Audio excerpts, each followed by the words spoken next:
以色列会不会真的和台湾建交，彻底杠上习近平的中国？传言更指出，以色列总理纳坦雅胡准备在年底前遣返10万名中国劳工，以此向美国前总统川普阵营表态。这背后发生了什么事？以色列和中国这对昔日伙伴如何走到几乎撕破脸的局面？让我们从头说起。首先要了解，以色列与中国的关系曾经相当友好，甚至可以说是历史性的双赢。1992年，以色列在冷战后正式与中华人民共和国建交。在那之前，以色列其实和中华民国、台湾也有过往来。冷战时期，同为反共阵营的一员，以色列和戒严时期的中华民国有种被全球嫌弃者的联盟关系。当年台湾、以色列、南非都被视为国际体系边缘的第三世界强权，三方甚至在核武研发上暗中合作。70年代末开始，南非提供铀矿，台湾科学家将其浓缩成武器级材料，而以色列工程师则提供火箭技术支援。换句话说，台以之间早有深厚而隐秘的战略合作渊源。当时以色列还对台湾大举军售，据估计1975年至1992年间，以色列对台军售总额高达8亿5千多万美元。在那个年代，以色列抱着务实态度，谁能付钱就卖武器，管他是不是外交承认的对象。台湾需要先进军备、核技术，而以色列需要盟友与资金，两边一拍即合，各取所需。然而1992年建交后，以色列把官方承认转向了北京，遵守一个中国原则，表面上与台湾关系转入地下。接下来的20多年是以中关系的黄金期。中国在邓小平时代后迅速崛起，资金与市场庞大，以色列则以科技创新和军事技术闻名，双方找到许多合作契机。纳坦雅胡在2013年曾下令加强对华经贸关系，希望引入中国资本建设以色列的基础设施，借此刺激以色列经济，被称作向东看政策。的确，中国国企承包了以色列不少大型项目，例如在阿什杜德经营港口，在特拉维夫参与地铁兴建。中国更派出了成千上万的建筑劳工前往以色列工地工作，他们吃苦耐劳，工资相对低廉，填补了以色列本地人不愿从事的建筑业缺口。到近期为止，在以色列的中国工人大约有10万人之众，遍布各大城市工地。可以说，在房地产蓬勃发展的以色列，中国劳工是铺砖砌瓦的一支重要生力军。反过来，以色列也从中国拿到不少好处。中国投资涌入高科技产业，短短数年内，中国风投对以色列新创公司的投入从每年5亿美元翻倍到10亿美元。两国领导人也时有互访。2017年，纳坦雅胡访问北京时，习近平热情接待，两人握手寒暄的照片一度象征着以中友谊的新高峰。然而，表面的和气藏着暗涌，美国对以中走近早有警觉，多次提醒以色列小心中国的战略意图。例如2021年，美国中情局长亲赴耶路撒冷，警告时任以色列总理贝内特注意中国投资带来的间谍风险。美国最紧张的是中国涉足以色列关键基础建设，比如在海法港建新码头，美军第6舰队经常停靠海法港，美方担心中国借机刺探美军机密。尽管如此，纳坦雅胡等以色列领袖长期还是试图在华府和北京之间保持平衡，安全上靠美国，经济上向中国。毕竟以色列需要美国的军援与外交庇护，同时也想要中国的市场与投资。这种左右逢源的战略在过去10年基本奏效，以中双边贸易额节节攀升，人文交流也逐渐热络。直到2023年10月，中东爆发了一场震撼全球的冲突，彻底改变了这种微妙平衡。2023年10月7日，巴勒斯坦激进组织哈马斯突然袭击以色列南部，造成1400多名以色列平民惨遭杀害或绑架，引发以色列对加沙地带的全面反击战。这场冲突让国际社会立场分明，美国和西方国家力挺以色列，自卫反恐，而许多阿拉伯与穆斯林国家则谴责以色列过度报复，呼吁停火。就在此时，一直试图在中东扮演和平斡旋者的中国，态度也耐人寻味。北京当局的反应并没有如以色列所期待的谴责哈马斯，相反，中方只是笼统地谴责针对平民的暴力，呼吁双方克制。中国外长王毅甚至批评以色列的军事行动超出自卫范围。更让以色列心寒的是，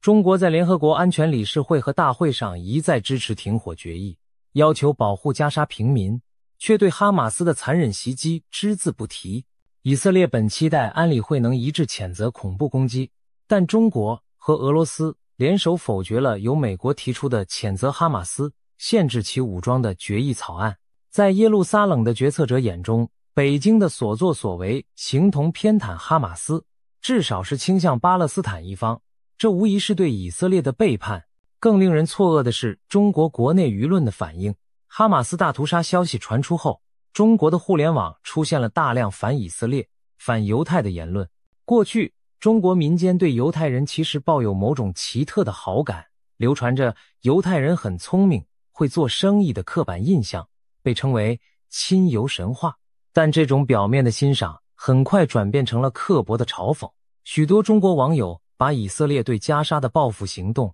比作纳粹对犹太人的暴行，甚至公然在社群媒体上支持希特勒，大谈犹太人活该。有一部在中国广受好评的电影《辛德勒的名单》，其在影评网站的评分竟被恶意刷低，从 9.7 分跌到 4.3 分，底下满是讥讽大屠杀的评论。更恶劣的是，中国官方媒体也卷入其中。央视某节目声称，犹太人虽仅占美国人口 3%， 却控制了全美 70% 的财富，对政治有不可比拟的影响力。这种典型反犹阴谋论的说辞，居然以热点话题形式登上了中国微博。虽然事后相关影片被删除，但犹太人控制美国财富的标签已疯狂传播。很多中国网民开始相信犹太财团阴谋论，把以巴战争解读为犹太人在背后操控的一场阴谋。连美国政府的反犹特使黎伯斯塔特都发推特点名中国，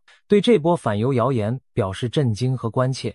这些现象让以色列人感到心寒，甚至愤怒。几名在以色列的中国公民也在哈马斯攻击中罹难或被掳，其中包括一位名叫诺亚·阿格玛尼的年轻女孩，她父亲是以色列人，母亲是中国广西人。诺亚在音乐节上被哈马斯武装拖走的画面震惊世界，她身为中国后裔的母亲悲痛欲绝，向北京当局呼吁协助营救自己的女儿。但中国网络舆论对这位母亲没有丝毫同情，反而疯狂辱骂她，活该，说什么谁让你女儿是犹太人，以后别想做中国人。当受害者的亲属向中国求助，却换来这种讥诮，这对以色列社会的冲击很大。一位在中国长大的犹太裔年轻人感叹，中国过去对犹太人友好，是因为觉得犹太人成功，但现在看到以色列遭难，他们马上把我们当成迫害者，甚至赞美起纳粹来。我开始担心，在中国经商的犹太人会不会因此面临人身安全威胁。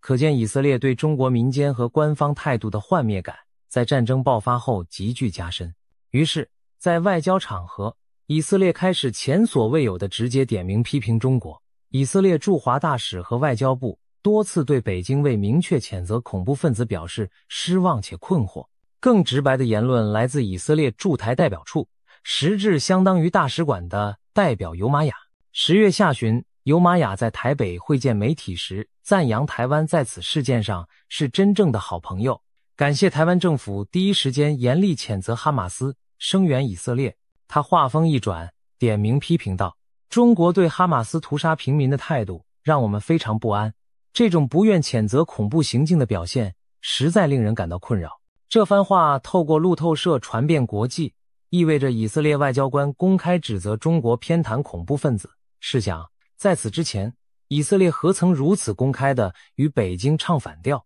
过去哪怕心里不满，也不致撕破脸。但这次，以色列感觉自己受到了最痛心的背叛，就连远在东亚和冲突毫不相干的台湾都站出来支持。以色列自诩文明对抗野蛮，可北京却好像站在文明的对立面。这种心理落差让耶路撒冷当局对北京再也没有好感可言。以中关系自此急转直下，北京也对以色列的不满言行做出强烈反应。2025年7月，传出以色列国会有超过半数议员联署支持台湾以观察员身份参与世界卫生大会 WHA， 更有执政联盟议员访问台北，会见了台湾的副总统赖清德。中国驻以色列大使馆闻讯震怒，言辞谴责这位以色列议员多次发表错误涉台言论，严重破坏中以关系政治基础，成了中以关系健康发展的麻烦制造者。中方甚至放出狠话威胁，奉劝这个议员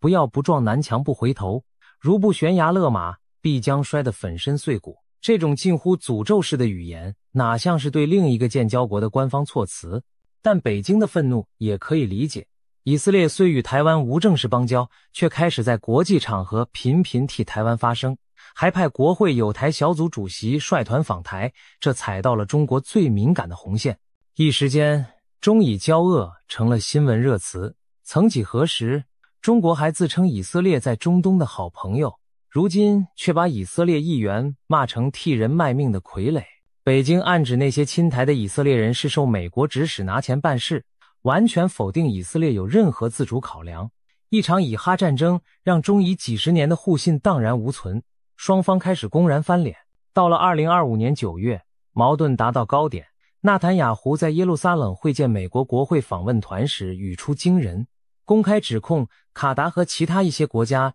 正试图对以色列施加政治封锁，投入巨额资金在西方世界和美国的社群媒体上搞抹黑活动。他点名道，像中国这样的国家也参与了这场反以色列的舆论战。言下之意，中国与卡达狼狈为奸，在全世界抹黑以色列的正当性。这番话一播出，北京更是跳脚。中国驻以大使馆罕见地用英文发表声明，对以色列领导人的言论感到震惊。这种无事实依据的指控破坏中以关系，中方对此深切关切并坚决反对。中方还引了一句中国谚语，奉劝以色列欲止沸锅，先去新柴，而非仅撇汤末。意思是要真正解决问题，得治本案指以色列应反思自身对巴勒斯坦的做法，而不是怪罪他人煽风点火。北京话里的潜台词相当不客气，你以色列如果不停下对加沙的炮火，就别怪国际舆论谴责，你与其怨天尤人，不如灭火止战。可以想见，这番充满说教意味的反驳令耶路撒冷更加恼火。在以色列看来，中国不仅没谴责恐怖主义，反而倒过来谴责起受害者的军事行动，简直是倒打一耙。纳坦雅胡长期以来在国际上强调的就是反恐没有双重标准，如今他眼中的中国无疑就是搞双标的典型。在这种剑拔弩张的氛围中，以色列开始酝酿实质性的反制措施。传出消息称，以方已经停止审批新的中国劳工入境，以往中国工人常用的建筑和人力派遣签证现在一律暂缓。更大的消息是，以色列政府打算在2025年底之前全面清退境内约10万名中国劳工。这消息最初是由在以色列工作的中国工人们私下传出的。有工人透露，以色列雇主通知他们，工程可能提前结束，政府有意分批遣送中国工人回国。另一位工友则说，他听闻以色列政府高层已决定不再续约中国劳工，现有合约到期就走人，年底前一个不留。虽然以色列官方没公开证实，但种种迹象吻合。自从战争爆发后，中国外交立场激怒以色列，而以色列建筑业者也担心中国工人背景复杂。更有人散播阴谋论称，中国派这么多工人进来，是不是顺便帮哈马斯挖地道？无论传言真假，至少在以色列民间，对中国劳工的存在开始出现疑虑和反感。更现实的考量是，美国长期不满以色列大量引进中国劳力，认为这让中国经济更强大。现在以色列与中国交恶，何不干脆顺水推舟，切断这层联系？遣返10万中国工人，对中国经济虽谈不上伤筋动骨，却是个清晰的政治信号。耶路撒冷不再欢迎中国人，中以蜜月已经结束。这项决策对以色列自身也有不小的影响。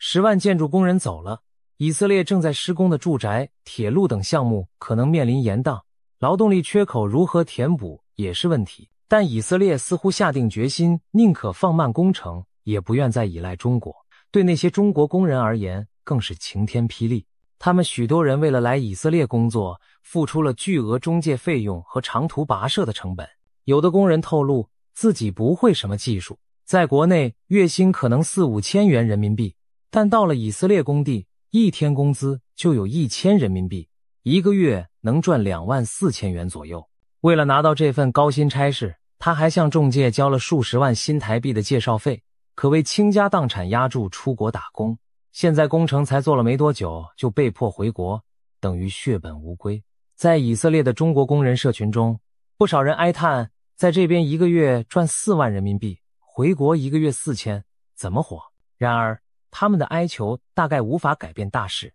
毕竟这已不是单纯的劳务问题，而是中以政治对抗的延伸。对以色列强硬派而言，清退中国劳工正是教训北京的一招，让中国政府也感受到后果。有中国网民怒斥，中国没有支持以色列滥杀无辜，所以以色列就拿我们劳工出气，这笔账我们应该记着。也有人主张中国政府报复，例如停止向以色列出口原材料，对以色列企业设限等等。然而中方能拿出手的报复手段其实不多，中国从以色列进口的不外是化学品、芯片设备和技术服务，真要断绝往来，伤的是中国自己技术创新的筋骨。在这波中以局与中，台湾意外地成为最大赢家。台湾政府在此次以哈冲突中立场亲以色列，获得耶路撒冷高度肯定。前文提到，台湾不仅第一时间谴责哈马斯，也在国际场合低调支持以色列。例如2023年10月，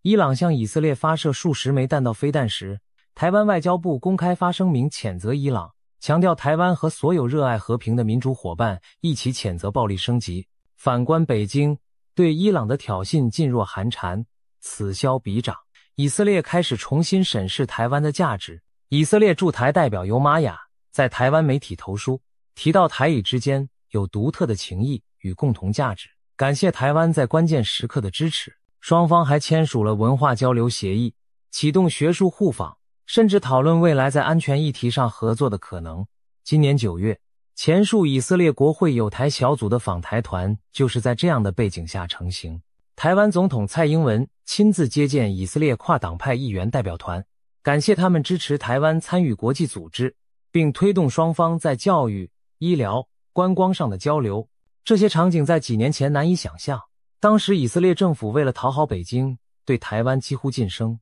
然而时移世易，连以色列驻台代表都直言，两地有共同民主价值，都面临生存威胁等类似处境。在某种程度上，以色列正把台湾视作一个志同道合的伙伴，一起对抗极权势力。有人甚至调侃，远在西亚的以色列意外地成了台湾在国际上发声的代言人，因为以色列的声量和影响远非台湾所能比。一旦以色列开始鼓吹支持台湾参与联合国、世卫等，那将对北京形成实质挑战。那么问题来了，以色列会不会更进一步与台湾正式建交？这将是对北京祭出的最强硬一击，相当于直接否定一个中国原则，在外交上与中国决裂。过去几十年，除了少数太平洋、拉美小国，很少有国家敢从北京倒向台北。如果以色列这样的中等强国、科技强国真的承认台湾，无疑将是外交史上的大地震。一方面，台湾将得到史无前例的国际承认突破；另一方面，北京势必愤而与以色列断交，甚至进一步报复。习近平能吞下这口气吗？几乎可以肯定，中国方面会将以色列视为背信弃义的敌对国。可能的报复包括全面中断中以经贸往来，禁止中国企业和资金进入以色列市场，在联合国动员友邦谴责或制裁以色列。更严重的，北京可能不再对以色列的死敌袖手旁观。例如，有中国军事博主就放话，如果以色列在台湾问题上挑衅中国，那中国不妨改变克制，向哈马斯提供火箭发射器，让以色列尝尝导弹密语的滋味。虽然这话属于网民极端言论，但也折射一种可能，中国若无所顾忌，完全可以透过伊朗向哈马斯、真主党提供更多先进武器。中国是世界钢铁生产冠军，造火箭如做铁饼般容易。如果中国真心要武装巴勒斯坦武装组织，那火箭弹、无人机的数量和品质恐怕会远超现在。以色列长期担忧伊朗的弹道飞弹和无人机威胁，而伊朗很多技术来自中国或朝鲜。如果北京公开站到对立面，以色列未来可能面对更严峻的中东安全环境。这也就是为什么过去以色列官方在台湾议题上一向小心翼翼，最多私下合作，不轻易刺激北京，大家心照不宣，不把事情挑明。但如今撕破脸后，这层默契还能维持吗？不可讳言，以色列与台湾建交，对以色列自身也有得有失。先谈好处，一旦建交，以色列几乎笃定能换取美国更大力的支持。尤其若2024年美国总统大选由川普或其他强硬保守派胜出，他们巴不得拉拢盟友一起对付中共。如果以色列此时投桃报李，承认台湾这张民主盟友牌，那在华盛顿势必赢得满堂彩。纳坦雅胡和川普私交甚笃，川普在任时送给以色列大礼，例如承认耶路撒冷为以色列首都，推动阿拉伯国家和以色列关系正常化。现在川普阵营对中共强硬是共识，纳坦雅胡选边站队也在情理之中。遣返中国工人一事就被外界解读为纳坦雅胡向川普表态忠诚的一步棋，意思是我们以色列已经开始跟中国切割，你再上台也尽管放心。有评论认为纳坦雅胡押宝，川普东山再起，因此愿意带头挑战北京，把以色列绑紧美国战车。除此之外，以台建交还可能促进以色列对台湾的军售与技术合作。以色列是世界军工强国，许多武器装备技术全球顶尖，例如防空系统、无人机、电子战、防空洞建设等。台湾因为北京阻挠，过去很难直接获得以色列武器，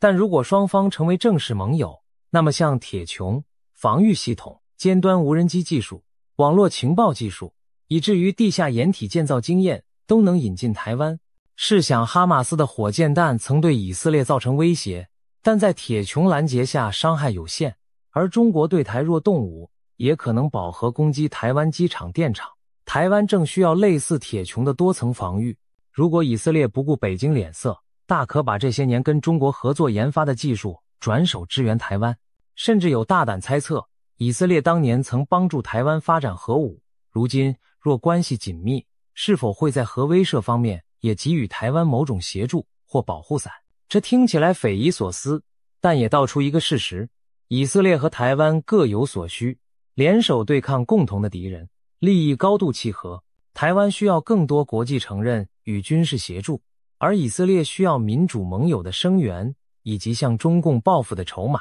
两者走近是地缘政治板块滑动的自然结果。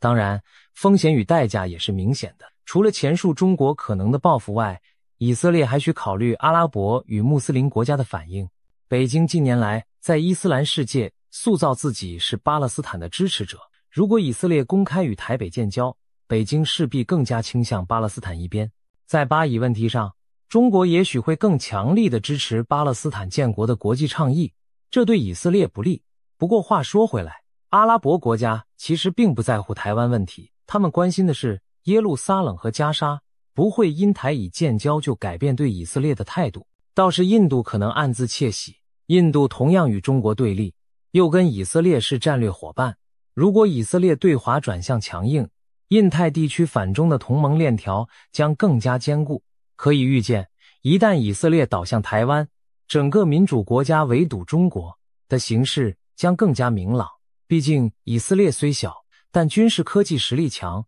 情报能力更是世界顶尖。有观点甚至认为，以色列可能运用其情报网络对中共高层来一次揭丑行动，例如曝光中共权贵的腐败证据或海外资产给北京难堪。这类黑客式操作并非不可能。莫萨德、以色列情报特务局过去就在伊朗境内大胆行动，多次取得奇袭效果。如果未来北京完全站到以色列的对立面，谁敢保证莫萨德不会把手伸向东亚，对准中共呢？这听起来像是小说情节，但世界局势的巨变本就充满戏剧性。综合来看，以色列与中国从友好走向决裂，只用了短短2年时间。2025年秋天的局面是双方外交互信降至冰点，北京批评以色列滥杀无辜，要求停火，以色列则谴责北京胳膊肘往外拐，亲恐怖分子。耶路撒冷开始踢走中国工人，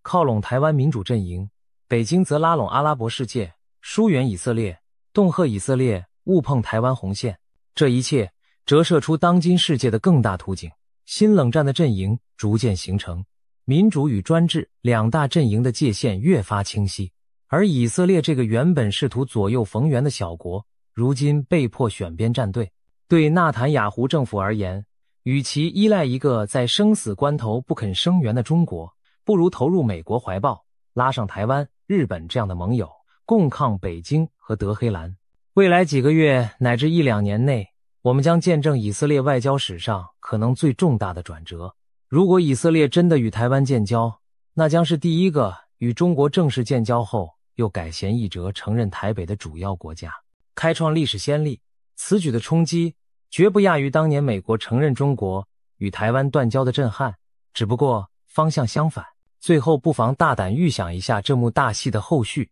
假如以色列驻台北的大使馆挂上蓝白相间的以色列国旗，北京会立刻宣布和以色列断交，召回大使，驱逐以色列大使馆人员。接着，中国可能在联合国安理会谴责以色列，甚至在人权理事会提出动议。伊朗或许在背后获得北京首肯，对以色列展开更多挑衅。而美国国会山将响起雷鸣般的掌声，欢迎以色列站到抗中保台最前线。台北和耶路撒冷之间可能很快签署各种合作协议，军事顾问团互访，科技公司联手开发。或许有一天，台湾的天空也会部署以色列研发的防御盾牌，而以色列的情报部门也会与台湾分享更多关于中共的秘密情报。这一切听上去像惊心动魄的政治连续剧，但我们正身处这历史的剧本之中。2025年之后，中东和亚洲的地缘棋局都在重新洗牌。以色列是否真会成为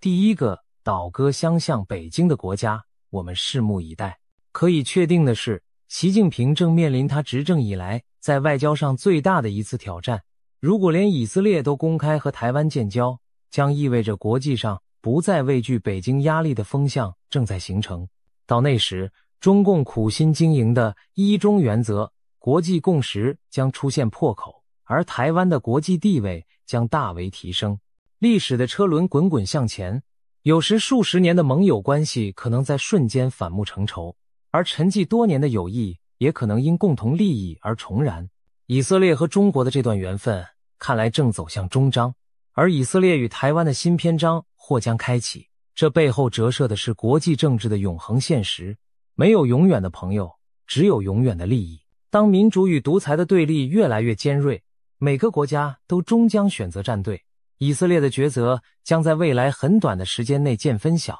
我们将见证是一场虚张声势的外交博弈，还是一场改变世界格局的真实豪赌。无论结果如何，中东和台海都将因此而发生深远的连锁反应。我们正处在历史转折的门槛前，静待大幕揭开的瞬间，